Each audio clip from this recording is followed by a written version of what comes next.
नमस्कार and welcome to all of you in global lookout. दोस्तों, recently prime minister Modi ने अपने इजिप्ट का जो दौरा है वो कंप्लीट किया है और ये दौरा आप लोग कह सकते हो कि इंडिया के लिए एक one of the most important दौरे जो थे, one of the most important visits जो होते हैं उनमें से एक है।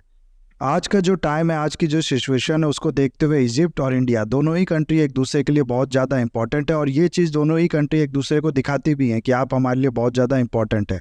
इसी साल जनवरी में जब रिपब्लिक डे परेड हुई थी, तो हर साल आप लोग को पता होगा कि कुछ गेस्ट्स को इनवाइट किया जाता है। इस बार स्पेशल इन्वाइटी जो थे वो इजिप्ट के प्राइम मिनिस्टर थे, यानी कुछ दिन पहले ही जनवरी में ये आए थे इंडिया में। और अब कुछ ही महीनों बाद इंडिया के प्राइम मिनिस्टर की ये विजिट इजिप्ट में ये दिखाती है कि ये जो दोनों कंट्रीज एक दूसरे को कितना ज़्यादा इंपॉर्टेंट मानती हैं। और सिर्फ इतना ही नहीं, मैं चाहता हूँ यहाँ पर ये चीज़ आप लोग देखो। प्राइम मिनिस्टर मोदी जी जब पहुँचते हैं इजिप्ट में, तो इनका जो स्वागत होता है, इनको जो रिसीव करने किया जाता है एयरपोर्ट पे, जहाँ पर इनका प्लेन जो होता है वो लैंड करता है, वो कुछ इस तरीके से किया जाता है। सबसे पहले तो इनके लिए रेड कारपेट पूरा यहाँ पर बिछा हुआ है। उसके बाद इजिप्ट के प्राइम मिनिस्टर खुद आए हुए हैं इनको रिसीव करने के लिए। ये जो शख्स आप लोग यहाँ पर देख रहे हो, ये है एलसीसी, इनका नाम है एलसीसी, ये है इजिप्ट के प्राइम मिनिस्टर। ये खुद आए हुए हैं यहाँ पर डायरेक्टली इनको रिसीव करने के लिए। और ये चीज़ अगर आप लोग देखो ना, तो प्रोटोकॉल ये नहीं कहता है, हर कंट्री अपना कुछ प्रोटोकॉल्स रखती है। और जनरली जो कंट्रीज़ के प्रोटोकॉल्स होते हैं उसमें ये कहा जाता है कि किसी कंट्री के प्राइम मिनिस्टर या फिर लीडर, कोई बड़ा लीडर अगर कोई आता है उस कंट्री में, तो प्राइम मिनिस्टर तो एटलीस्ट नहीं जाएगा रिसीव करने। प्राइम मिनिस्टर नहीं जाएगा, प्रेसिडेंट नहीं जाएगा, ये लोग रिसीव करने नहीं जाते हैं। और रिसीव करने अगर आप लोग देखो तो फॉरेन ऑफिस जो होता है, यानी कि मिनिस्ट्री ऑफ एक्सटर्नल अफेयर्स या मिनिस्ट्री ऑफ फॉरेन रिलेशंस, जो इस तरीके के वहाँ उस कंट्री में मिनिस्ट्रीज होते हैं, उसके चीफ ऑफिसर्स, चीफ एग्जीक्यूटिव्स आप लोग कह सकते हो, वो जाते हैं रिसीव करने इनको। या फिर कभी कभार बहुत ज़्यादा इंपॉर्टेंट कोई पर्सन आता है तो फॉरेन मिनिस्टर भी चला जाता है। और ऐसा नहीं है कि ये प्रोटोकॉल जो है सिर्फ इंडिया के लिए तोड़े गए, आज से पहले नहीं तोड़े गए। अक्सर जो बहुत ज़्यादा इंपॉर्टेंट लीडर होता है ना किसी कंट्री के लिए, या फिर किसी कंट्री के लिए आप लोग कह लो कि कोई कंट्री बहुत ज़्यादा इंपॉर्टेंट है, तो उस कंट्री का जो लीडर होता है ना, वो अगर कंट्री में आता है तो एज अ रिस्पेक्ट दिखाने के लिए, एज आप लोग कह सकते हो कि ये चीज़ दिखाने के लिए पर आपका यहाँ पर बहुत ही ज़्यादा स्वागत है। कभी कभार उस कंट्री के प्राइम मिनिस्टर्स या जो भी लीडर्स वगैरह होते हैं, ये प्रोटोकॉल तोड़ के भी पहुंच जाते हैं। इंडिया ने भी, आप लोग को पता होगा कि यूएई के जब किंग आए थे तो प्राइम मिनिस्टर मोदी जी ऐसे ही रिसीव करने गए थे उनको। तो ये सब चीज़ जो आता है ये रिस्पेक्ट की तरह दिखाने के लिए किया जाता है। और यही चीज़ इजिप्ट की तरफ से दिखाया गया है इंडिया के प्राइम मिनिस्टर को। इस तरीके की ट्रीटमेंट जो है वो दी गई इंडिया के प्राइम मिनिस्टर को। और उसके बाद आप लोग को बता दूं कि इंडिया के प्राइम मिनिस्टर जो है मोदी जी, इनको ऑर्डर ऑफ द नाइल, जो कि इजिप्ट का आप लोग कह सकते हो कि हाईएस्ट स्टेट ऑनर जो है वो मिला है इंडिया को, वो मिला है प्राइम मिनिस्टर मोदी को, सॉरी। और ये सिर्फ पहला अवार्ड नहीं है, इस अवार्ड मिलने के बाद 13 ऐसे अवार्ड जो हैं वो मिल चुके हैं प्राइम मिनिस्टर मोदी को अब तक। 13 टोटल काउंट हो चुके हैं इस तरीके के अवार्ड के। बाकी फिर इंटरनेशनल ऑर्गेनाइजेशंस वगैरह ने जो दिए हैं अवार्ड, वो दिए ही हैं। बाकी ये सारे अवार्ड यहाँ पर आप लोग देख सकते हो जो मोदी जी को अब तक मिल चुके हैं। कुछ चुनिंदा लोगों को ही ये ऑर्डर ऑफ द नाइल जो अवार्ड है वो मिलता है। आप लोग को पता होगा जब हाईएस्ट स्टेट ऑनर है तो जाहिर सी बात है आम लोगों को तो बहुत ज़्यादा कॉमन या इस चीज़ को मिलना तो नहीं होता होगा। तो ये काफ़ी एक रिस्पेक्ट की बात है इंडिया के लिए कि इंडिया के प्राइम मिनिस्टर को इजिप्ट का भी, बाकी कंट्रीज से भी काफ़ी मिले हैं लेकिन इजिप्ट का भी जो हाईएस्ट स्टेट ऑनर है वो दिया गया। फिर अगर हम लोग इम्पोर्टेंस की बात करें दोनों कंट्रीज़ के बीच में क्या इम्पोर्टेंस है एक दूसरे के लिए, तो देखो इजिप्ट और इंडिया दोनों ही one of the oldest civilisation में से एक है। और काफ़ी टाइम से दोनों कंट्रीज़ के बीच में जो रिलेशन है वो तो हैं ही, और आज़ादी के बाद से ये जो रिलेशन है ये थोड़े और मजबूत हो गए थे। दोनों ही कंट्रीज़ देख रही थी कि जो वर्ल्ड है वो फिर से पोलराइज होता जा रहा है, दो गुट क्रिएट हो रहे हैं, एक यूएसएसआर के, दूसरा यूएसए के। इसीलिए दोनों कंट्रीज़ के मिल के और बाकी भी कुछ कंट्रीज़ ने मिल के नाम, यानी कि नॉन अलाइनमेंट मूवमेंट का स्टार्ट किया था, जिसमें यह कहा गया था कि कोई भी कंट्री हम लोग में से जो भी इस ग्रुप को ज्वाइन करेगी किसी भी गुट के साथ नहीं जाएगी, वो पोलराइज नहीं होगी। और ये चीज़ बहुत ज़्यादा ज़रूरी थी क्योंकि दुनिया जो है 2 वर्ल्ड वॉर ख़त्म होने के बाद एक बार फिर वर्ल्ड वॉर की ओर बढ़ रहा था। अगर ये नहीं होता तो चांसेस थे कि वर्ल्ड वॉर 3 भी होता। और अब हम लोग क्या देख रहे हैं ना कि एक बार फिर दुनिया जो है वो पोलराइज होती जा रही है। अब तक सिर्फ यूएसए ही सुपर पावर होता था, अब चाइना बहुत ज़्यादा उभर रहा है, फिर रशिया की भी थोड़ी बहुत इंपॉर्टेंस है ही है, तो रशिया और चाइना मिलके भी एक पोल्स क्रिएट कर सकते हैं, फिर यूरोप है। इस तरीके से आप लोग देखो ना तो दुनिया फिर से पोलराइज होती जा रही है।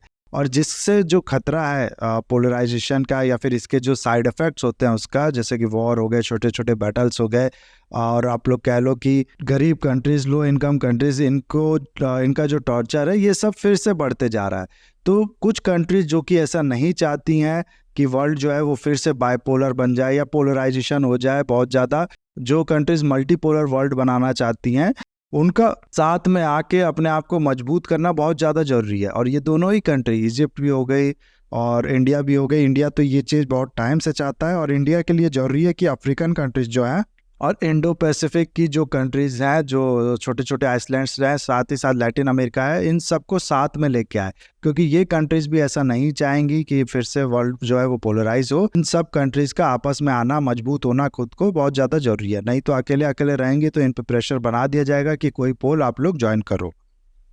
तो क्योंकि इंडिया और इजिप्ट, जैसे कि मैंने आप लोग को बताया, दोनों ही नहीं चाहती वर्ल्ड का पोलराइजेशन, इसीलिए इन दोनों के रिलेशन आज के टाइम में और भी ज़्यादा इंपॉर्टेंट हो गए हैं। दोनों ही कंट्रीज एक दूसरे के पास आना चाहती हैं, दोनों ही एक दूसरे को बहुत ज़्यादा इंपॉर्टेंट समझती हैं। इजिप्ट भी हाल में वेस्टर्न कंट्रीज जो है उनसे बहुत ज़्यादा आप लोग कह सकते हो परेशान हो चुका है। ये भी अपने जो रिलेशंस है, जो पार्टनरशिप है, उसको डाइवर्सिफाई करना चाहता है।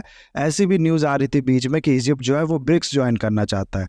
ब्रिक्स ग्रुप आप लोग को पता होगा, 5 countries, Brazil, Russia, India, China और साउथ अफ्रीका का ये ग्रुप है। ये मीडियम इनकम कंट्रीज जो है उनका ये ग्रुप है। इसको इजिप्ट कहा जा रहा था कि ये ज्वाइन करना चाहता है। तो ये चीज़ ये दिखा रहा है कि इजिप्ट जो है वो सिर्फ आप लोग कह सकते हो कि अंडर नहीं रहना चाहता वेस्टर्न कंट्रीज जो है उनके, ये भी अपने रिलेशनशिप्स को डाइवर्सिफाई करना चाहता है, थोड़ा ईस्ट की ओर भी टिल्ट करना चाहता है। और ऐसा कहा जा रहा है कि इंडिया भी ब्रिक्स जो है उसको ज्वाइन करने में इजिप्ट की मदद करेगा। क्यों? क्योंकि देखो, चाइना को इससे इंडिया काउंटर कर सकता है ब्रिक्स में चाइना का बहुत ही ज़्यादा डोमिनेंस है, प्लस चाइना जो है वो पाकिस्तान को भी इसमें घुसाना चाहता है। तो इजिप्ट जो है वो अगर रहेगा तो ऐसा कहा जा रहा है कि ज़्यादा हद तक चांसेस है कि वो इंडिया के सपोर्टिव रहेगा, क्योंकि ईस्टर्न ब्लॉक में एंटर करने के बाद अगर आप लोग देखो ना, वेस्ट को थोड़ी देर के लिए आप पूरा कट कर दो तो चाइना जो है वो बहुत ज़्यादा डोमिनेंट है इस एरिया में। इसीलिए इसको काउंटर बैलेंस करने के लिए इजिप्ट जैसी कंट्रीज़, बाकी जैसी कंट्रीज़ जो हैं वो इंडिया का साथ देंगी। इसीलिए इस चीज़ में जो इंडिया है वो भी इजिप्ट की मदद करेगा। फिर इजिप्ट जो है वो इंडिया का इन्वेस्टमेंट चाहता है, अपने यहाँ इंडिया से इन्वेस्टमेंट अट्रैक्ट करना चाहता है। और इंडिया जो है वो मिडिल ईस्टर्न कंट्रीज़ हो गई या फिर नॉर्थ अफ्रीका की जो कंट्रीज़ हो गई, उसमें इजिप्ट को एज अ गेटवे बनाना चाहता है। आप लोग को पता होगा कि इंडिया जो है वो खुद को ग्लोबल साउथ का वॉइस बनाना चाहता है, मतलब ग्लोबल साउथ का एक तरीके से आप लोग देख लो कि लीडर बनाना चाहता है। और सिर्फ बनाना है यही नहीं चाहता, बाकी कंट्रीज़ भी इसको एज अ लीडर देखती हैं, ऐसे इसको एज अ आप लोग कह लो कि फ्रंट फुट पे जो खेलने वाला होता है वो देखती हैं। तो इसके लिए इंडिया को चाहिए कि वो अफ्रीकन कंट्रीज़ हो गई, लैटिन अमेरिका कंट्रीज़ हो गई, इन सब कंट्रीज़ को साथ में लेके आए। आप लोग कह सकते हो कि अपने उनके साथ पार्टनरशिप बढ़ाए। और इसके लिए इजिप्ट जो है वो बहुत ज़्यादा इंपॉर्टेंट कंट्री बन सकता है, क्योंकि इजिप्ट जो है आप लोग देखो ऐसी जगह पे ये गेटवे बन सकता है इंडिया के लिए अफ्रीकन कंट्रीज़ को लेके। प्लस सिर्फ अफ्रीकन ही नहीं, मिडिल ईस्ट में भी अगर आप लोग देखो ना, तो इजिप्ट से जो कंट्री है वो थोड़ा बहुत इन्फ्लुएंस रखती है, तो वहाँ का भी जो गेटवे है वो भी इस इजिप्ट को बना सकता है इंडिया। इजिप्ट से अच्छे रिलेशन होंगे इंडिया के, तो फिर वो मिडिल ईस्टर्न कंट्रीज जो है उनसे भी बात करेगा इंडिया के इंटरेस्ट के बारे में। इस तरह की काफ़ी फ़ायदे इंडिया जो है उसको मिल सकते हैं इसके थ्रू। फिर इजिप्ट के पॉइंट ऑफ व्यू से अगर आप लोग देखो ना, तो इजिप्ट जो है वो अपने ज़रूरत का 80 से 90% फूड रिक्वायरमेंट जो है, ऐसा कहा जाता है कि वो इंपोर्ट करता था सिर्फ रशिया और यूक्रेन से। और ऐसे में ये अभी जो रशिया यूक्रेन वॉर चला है, 1.5 साल से आप लोग कह सकते हो ये चल रहा है, इसके चलते जो इजिप्ट की फूड रिक्वायरमेंट है इस पे बहुत बड़ा सिक्योरिटी थ्रेट आ गया है। प्लस इन सब के अलावा अगर आप लोग देखो तो यही रशिया यूक्रेन वॉर के ही चलते इजिप्ट की जो इकोनॉमी है वो भी बहुत ज़्यादा ख़राब हो चुकी है। हाल में इसकी जो करेंसी की वैल्यू है वो भी कुछ ही टाइम में आप लोग कह सकते हो कि पूरी आधी हो गई है। तो इन सब चीज़ों को देखते हुए इजिप्ट जो है वो इंडिया को काफ़ी ज़्यादा इंपॉर्टेंट समझता है। हाल में क्या हुआ कि इंडिया ने जब कोविड के टाइम पे रिस्ट्रिक्शन लगा रखा था कि फूड जो है उसको हम लोग एक्सपोर्ट नहीं करेंगे क्योंकि हमें इसकी ज़रूरत है, तब भी इंडिया ने इजिप्ट के लिए 61,500 मैट्रिक टन जो वीट है वो भिजवाया था। ये अपने सारे रिस्ट्रिक्शन को लगाने के बावजूद भी ये जो फूड वीट है ये भिजवाया गया था। ये दिखाता है कि इंडिया जो है वो भी इसमें हेल्प करना चाहता है इजिप्ट की, और इसके चलते इजिप्ट जो है वो थोड़ा बहुत आप लोग कह सकते हो कि एहसान भी मानता है इंडिया का। और अपनी इकोनॉमी को अगर आप लोग देखो, इजिप्ट इम्प्रूव करने के लिए अगर इन्वेस्टमेंट अट्रैक्ट करता है तो अगर मान लो ये यूएसए से इन्वेस्टमेंट मांगता है तो होगा क्या कि जो ईस्टर्न ब्लॉक है, रशिया हो गया, चाइना हो गया, इस तरीके की कंट्रीज़, ये थोड़ा बहुत इजिप्ट को लेके आप लोग कह सकते हो कि नेगेटिव हो जाएंगी। इनको लगेगा इजिप्ट जो है वो वेस्टर्न ब्लॉक की ओर शिफ्ट हो रहा है, यानी कि उनसे अपने रिलेशन इंप्रूव कर रहा है, उसके साइड ये जा रहा है। और वहीं अगर इजिप्ट जो है वो चाइना से अपना इन्वेस्टमेंट लेता है तो इसका उल्टा होगा। जो यूरोप हो गया या फिर यूएसए हो गया, इस तरीके की वेस्टर्न कंट्रीज़ को लगेगा कि ये ईस्टर्न ब्लॉक की ओर शिफ्ट हो रहा है। तो इसीलिए ऐसे में इजिप्ट जो है वो इंडिया को परफेक्ट मानता है, इंडिया से जो इन्वेस्टमेंट है वो चाहता है, इंडिया से जो इकोनॉमिक रिलेशन है उसको इम्प्रूव करना चाहता है, जो ट्रेड है उसको बढ़ाना चाहता है।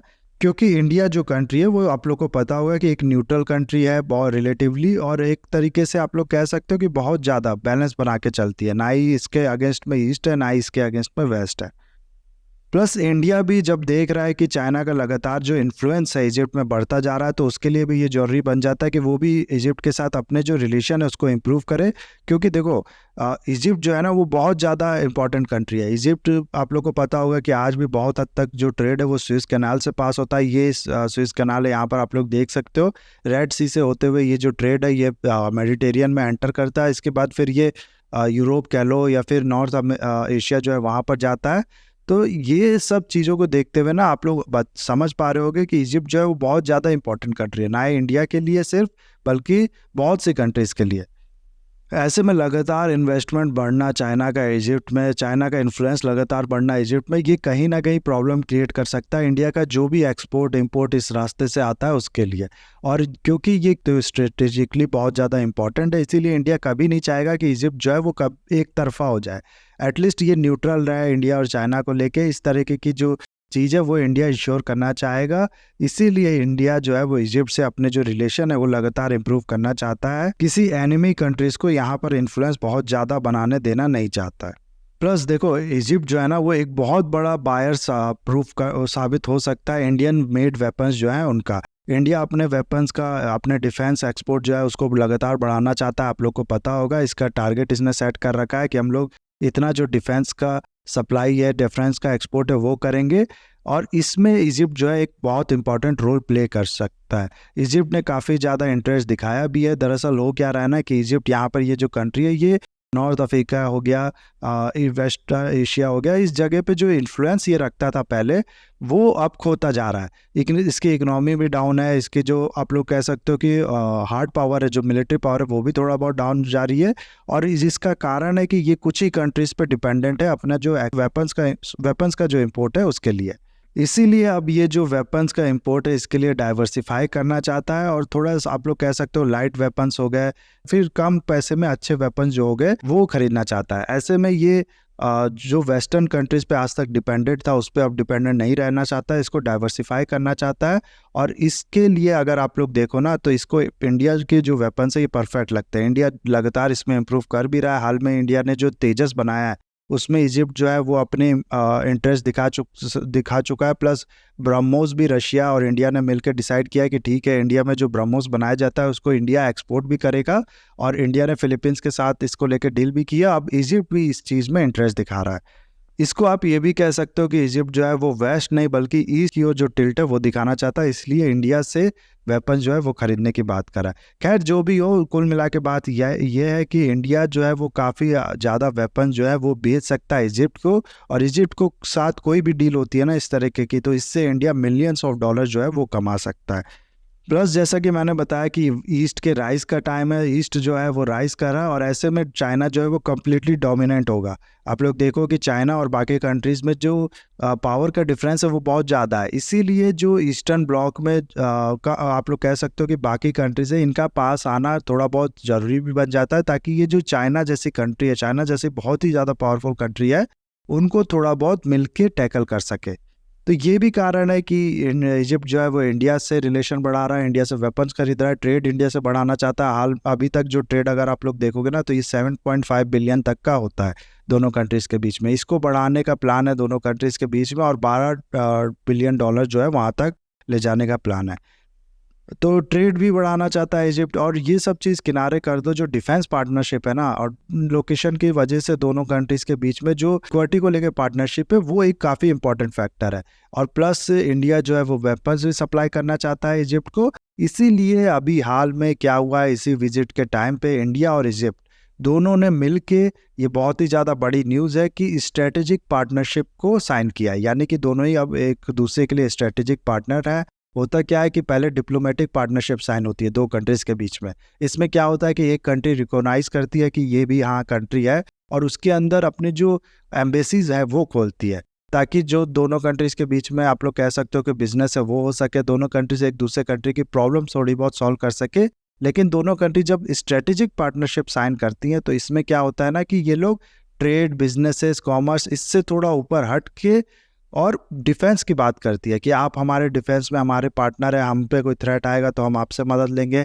और दूसरी कंट्री भी ऐसे ही कहती है पहली कंट्री को। और इसके बाद फिर एक दूसरी कंट्री आप लोग देखोगे ना तो वेपन्स का भी आयात निर्यात करती है, यानी कि ट्रेड करती हैं। तो ये जो स्ट्रेटेजिक पार्टनरशिप साइन हुई है दोनों कंट्रीज के बीच में, ये आप लोग कह सकते हो कि एक तरीके का साइन है कि हम लोग ठीक है, आने वाले टाइम में इंडिया जो है वो वेपन सप्लाई करेगा इजिप्ट को, जो कि बहुत ही ज़्यादा पॉजिटिव साइन है। और ये जो न्यूज़ है ये काफ़ी ज़्यादा बड़ी न्यूज़ है कि दोनों कंट्रीज़ ने स्ट्रेटेजिक पार्टनरशिप साइन की है।